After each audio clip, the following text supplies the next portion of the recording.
नमो भगवते वासुदेवाय। महाराज युधिष्ठिर ने पूछा, हे भगवान, आपने सपना एकादशी का महत्व बताकर बड़ी कृपा की। अब कृपा करके यह बताइए कि पौष शुक्ल एकादशी का क्या नाम है और उसकी विधि क्या है और उसमें कौन सी देवता का पूजन किया जाता है। भक्तवत्सल भगवान श्री कृष्ण बोले, हे राजन, इस एकादशी का नाम पुत्रदा एकादशी है। इसमें भी नारायण भगवान की पूजा की जाती है। इस चर और अचर संसार में पुत्रदा एकादशी के व्रत के समान दूसरा कोई व्रत नहीं है। इसके पुण्य से मनुष्य तपस्वी, विद्वान और लक्ष्मीवान होता है। इसकी मैं एक कथा कहता हूँ, सो तुम ध्यान से सुनो।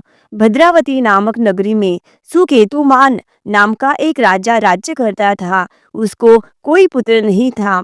उसकी स्त्री का नाम शैव्या था। वह निपुत्री होने के कारण सदैव चिंतित रहा करती थी। राजा के पितर भी रो रो कर पिंड लिया करते थे और सोचा करते थे कि इसके बाद हमको कौन पिंड देगा।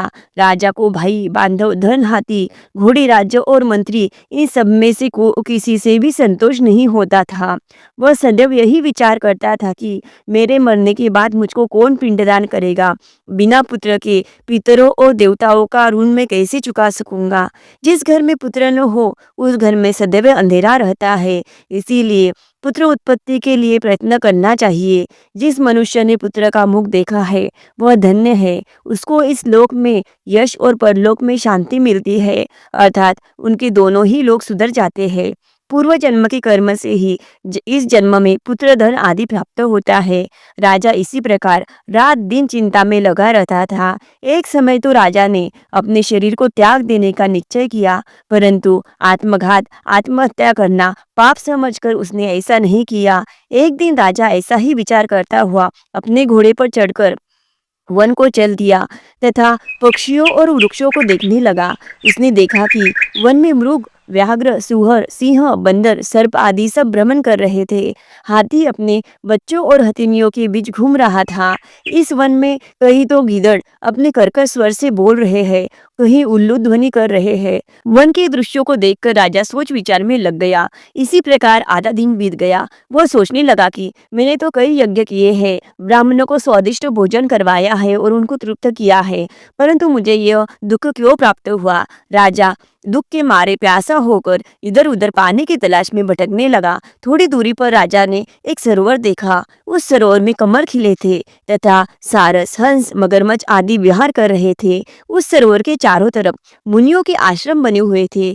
उसी समय राजा के दाहिने अंग फड़कने लगे। राजा शुभ शकुन समझकर घोड़े से उतरकर मुनियों को दंडवत प्रणाम करके बैठ गया। राजा को देखकर मुनियों ने कहा, हे राजन, हम तुमसे अत्यंत प्रसन्न हैं। तुम्हारी क्या इच्छा है सो कहो। राजा ने पूछा, महाराज, आप कौन है और किस लिए यहाँ आए हैं, कृपा करके मुझे बताइए। मुनि कहने लगे कि राजन, आज संतान देने वाली पुत्रदा एकादशी है। हम लोग विश्वदेव है और इस सरोवर में स्नान करने के लिए आए हैं।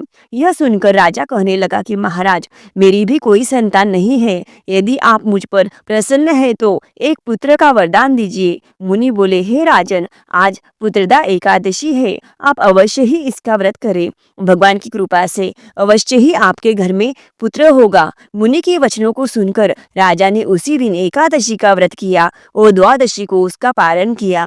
इसके पश्चात मुनियों को प्रणाम करके महल में वापस आ गया। कुछ समय बीतने के बाद रानी ने गर्भ धारण किया और 9वें महीने में उसको एक पुत्र की प्राप्ति हुई। वह राजकुमार अत्यंत शूरवीर, यशस्वी और प्रजापालक हुआ। श्री कृष्ण बोले, हे राजन, पुत्र की प्राप्ति के लिए पुत्रदा एकादशी का व्रत करना चाहिए। जो मनुष्य इस महात्म्य को पढ़ता है, सुनता है, वह अंत में स्वर्ग को प्राप्त होता है।